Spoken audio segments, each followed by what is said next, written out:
நிகழ்ச்சிகளில் அவர் கலந்துக்கிறாரு. அது குறித்து ஷெரீப் சொல்கிறார், அதாவது எங்கள் அம்மா வந்து நான் சிறு வயதிலேயே எம்ஜிஆருடைய நான் தீவிர அந்த ரசிகனாக இருந்தேன் இல்லையா, அப்போ எம்ஜிஆருடைய கொள்கைகளையும் அந்த அந்த குணங்களையும் அவர் பாடல்களையும் சொல்லியே எங்கள் அம்மாவுக்கு எம்ஜிஆர் மேலே ஒரு ஈர்ப்பு வந்துருச்சு அவர் சொல்கிறார். அதுக்கப்புறம் பாருங்கள், அதுக்கப்புறம் சிஎம் ஆகிடுறாரு. சிஎம் ஆகிட்ட பிறகு நல்ல ஞாபகம் இருக்குது, 8வது மாதம் 1979 ஆகஸ்ட் மாதம் 8வது மாதம் வந்து அம்மா ரொம்ப உடல்நலம் இல்லாமல் இருக்காங்கன்னு சொல்லி ஒரு கடிதம் எழுதுகிறார் ஷெரீப்.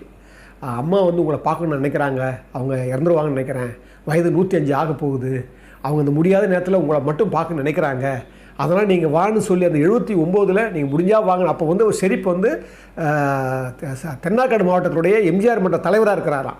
அவர் வந்து எழுதும்போது இது பாருங்கள், அப்போவும் அந்த எம்ஜிஆர் என்ன பண்ணியிருக்காரு, அதே சொன்ன பார்த்தீங்களா ஆகஸ்ட் வந்து எம்ஜிஆர் வந்து அந்த அம்மாவை போய் பார்த்துட்டு மறுபடியும் அந்த அம்மாவை பார்த்துட்டு போயிருக்கிறாரு.